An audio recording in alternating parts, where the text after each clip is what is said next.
You're listening to WCAT Radio, your home for authentic Catholic programming. Welcome. My name is Frank Ambrosio. I'm the co-director of the My Dante project at Georgetown University. It's my great pleasure today to welcome you to a reading of Inferno, the first canticle of Dante's Divine Comedy. It's voiced by Danny Fitzpatrick, and he's reading his own translation of the poem, which he recently completed in commemoration of the 700th anniversary of Dante's death in 1321. Poetry is meant to be spoken and heard. As Danny speaks, listen for the simplicity and economy of the English words and rhythms which Danny has discovered at work in Dante's native Italian. In their music and textures, we hear the primal power with which they break forth from silence, revealing the whole world, together with all of us, the living and the dead. So let's join Danny Fitzpatrick now on Dante's journey. Welcome back to the Dante in a Year podcast. My name is Danny Fitzpatrick. We're going deeper and deeper into hell, where today we'll meet the hoarders and the squanderers in Dante's Inferno, Canto 7. Pape Satan, Alepe, crowed Plutus in his clucking voice, and that gentle sage, discerning all, said to comfort me, "Take no notice of your fear, for potent though he is, he'll not stop our descending this rock." Then he turned again to those inflamed lips, and said, "Silence, cursed wolf! Let your rage consume itself within you. This journey to the pit comes not without occasion. It is willed in the heights where Michael wrought vengeance on the proud mutiny. As when sails swelling with wind collapse entangled when the mast snaps, so the cruel beast crashed to the ground. So we descended to the fourth lock, drawing down the doleful slope, encasing all the evil of the universe. Ah, justice of God, who steeps such new travails and pains as I saw? And why does our sin not spare us? As the waves above Charybdis shatter as they topple on each other, so the people here must break upon themselves. Here too I saw more souls than up above, who from one part and the other, with great howls, were rolling weights before their breasts. They burst upon each other and pushed their burdens back, shouting as they wheeled away, "Why do you grasp? And why do you waste?" So they turned through their gloomy road, from each hand to the opposite point, screeching to each the same measure. Then turned again, where they joined another joust along the semicircle. And I, whose heart was nearly pierced, said, "O my master, show me now what is this people, and if all those, the tonsured ones at our left, were clerics." And he to me, "All were so cross-eyed of mind in the first life, they took no measure of their spending. Their voices cry this clear enough, when they come to the curve's 2 points where disparate sin dispels them. These were clerics, who have no cap of hair on the head, and popes and cardinals, in whom avarice surpasses itself.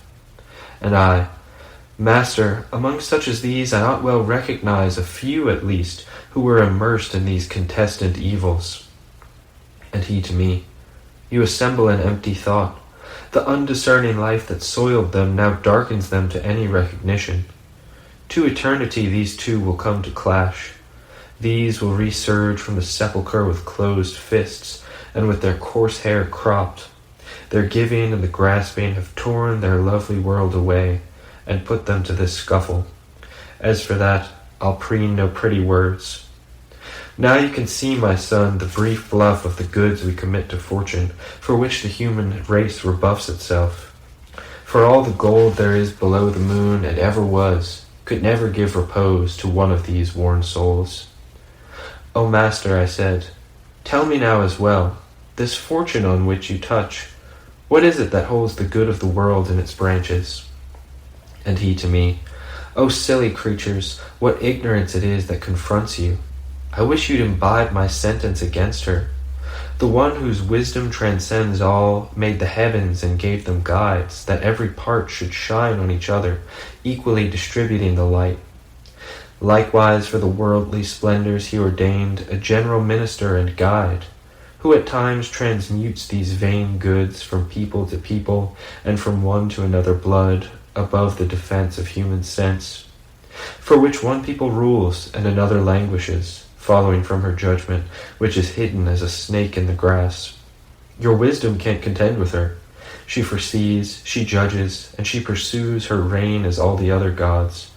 Her permutations bear no truce. Necessity makes her swift, so often shifts the sequence of events. It is she so often pressed upon the cross by them that would give her laud, giving out blame and fault with evil voices. But she is blessed and doesn't hear them. With the other prime, happy creatures, she turns her sphere and enjoys her happiness. Now we descend to greater pity. Now every star falls that was leaping when I moved myself, and we must not stay too long. We cut across the circle to the other bank, above a fount that boils and turns back upon a channel it derives of itself. The water was darker than deepest loss, and we, in company with the tinged waves, entered upon a strange way. Into the swamp named Styx runs the sad stream, when it descends to the foot of these grey malignant slopes. And I, who stood intensely gazing, saw muddy people in that marsh, all naked, with semblances offended. These percussed each other not only by hand, but with head and chest and feet, tearing each other bit from bit with their teeth.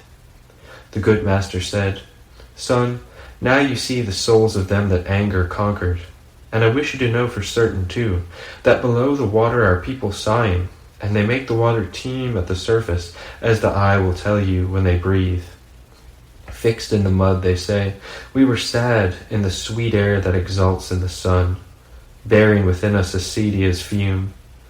Now we are sad in the black bog. This hymn they gurgle in the throat, for they cannot speak a whole word.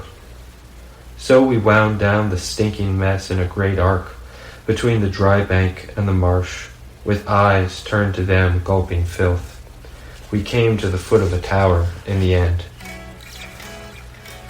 Thanks for joining me on another episode of the Dante in a Year podcast. See you Tuesday for Canto 8.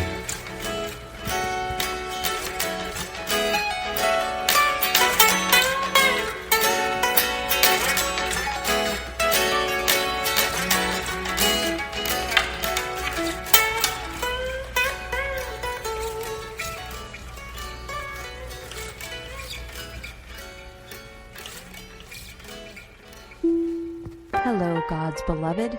I'm Annabelle Mosley, author, professor of theology, and host of Then Sings My Soul and Destination Sainthood on WCAT Radio.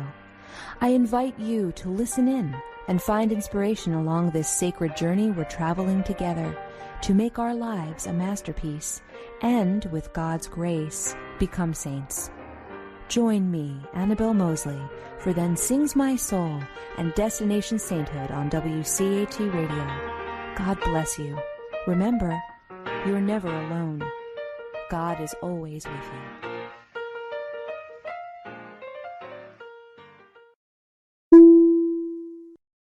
Thank you for listening to a production of WCAT Radio. Please join us in our mission of evangelization, and don't forget, love lifts up when knowledge takes flight.